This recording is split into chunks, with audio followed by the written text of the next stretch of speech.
water. That's what he promised the day by the well. Living water.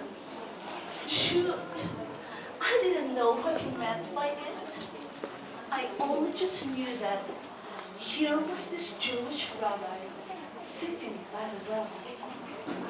First, asking for water, and then turning around later, offering me something I hadn't heard of before. Living water. It had started out like any other day. The sun come up, or the man alive. Jake got up. Ordinary like. I'd learned to stay clear of Jake on mornings like that. Mornings when the night before wine soured his breath and flared his temper. I shuddered as I heard him lifting the water jar to the basin, knowing what I'd hit. Lazy, good for nothing slut. Not enough water in here to...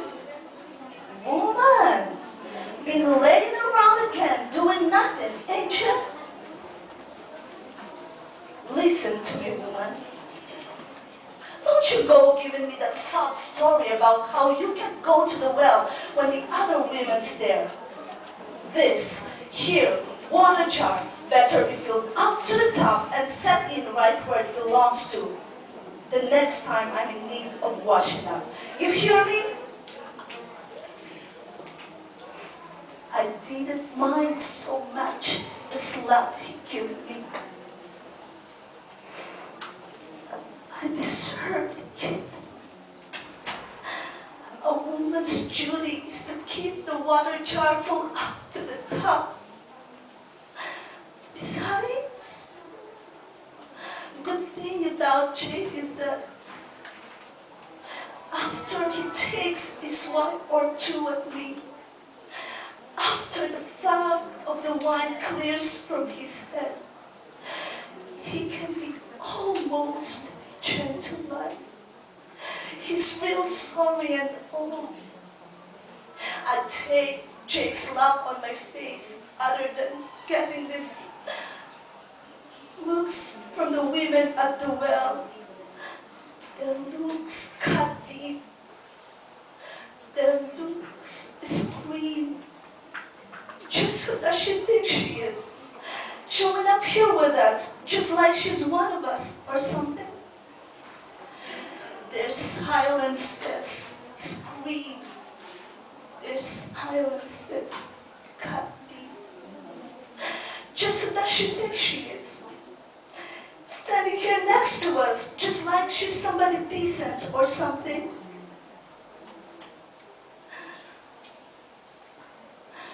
Jake, even though he always hurt me when he's drunk, but after the fog of the wine clears from his head, he can be almost gentle like. It's just that he's got a thirst that he just can't seem to quench. Noon came. I know it was the right time for me to go to the well, to draw water. Evening is the time for most to draw water. There's not too many out of the street at high noon. It was the best time of the day to avoid contact with those who hold you at a distance. Since I have no one to walk with and talk with on the way to the well, I like to pass the walk time fairy tale, you know what I mean? Happy ending. I think about how things are and how they could have been. Like, what if Carl, he was my first husband, and and the love of my life. What if he hadn't died so young? Guess it's true what they say about the good die young. What if I had a son by him? Then I wouldn't have had to marry his brother. He didn't want me anyway. What if Jake and I could get married?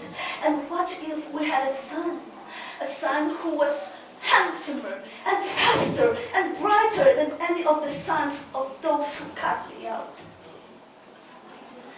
My son would have Jake's thirst for good things in life, but not his thirst for wine. My son would have my love for people, but not their disdain for me. My son would marry a fine girl who would do me the honor of drawing water from the well for me. Fairy tale, happy ending. He was already sitting there when I approached. I could see right away he wasn't from these parts. He was a Jew, and he looked to be a teacher or a rabbi. I expected the usual down looking from him that we Samaritans have received from the Jews as long as we can remember. I expected it double. Being as I was not only Samaritan, but a woman as well. Unclean they call us, like we was dogs or something. So I just looked at the man sitting there and thought, he's one of them. Just another one of them who thinks he's better than me. Just another one of them thinking, there she is, a Samaritan woman. Just who does she think she is coming to this well? Just who does she think she is coming anywhere near me? Why? One tiny brush from her skirt would keep me off from the synagogue for weeks. But I didn't know what he's thinking. Instead of shooing me away, he asked me real polite, like, will you give me a drink? It was easy to see why he'd be asking. The sun was hotter than blue blazes. His clothes were sweated up like he'd been walking a while, and he was empty-handed. He needed me. I had the upper hand for a change. He needed me to draw him some water. I soon regretted the angry words I spit at him.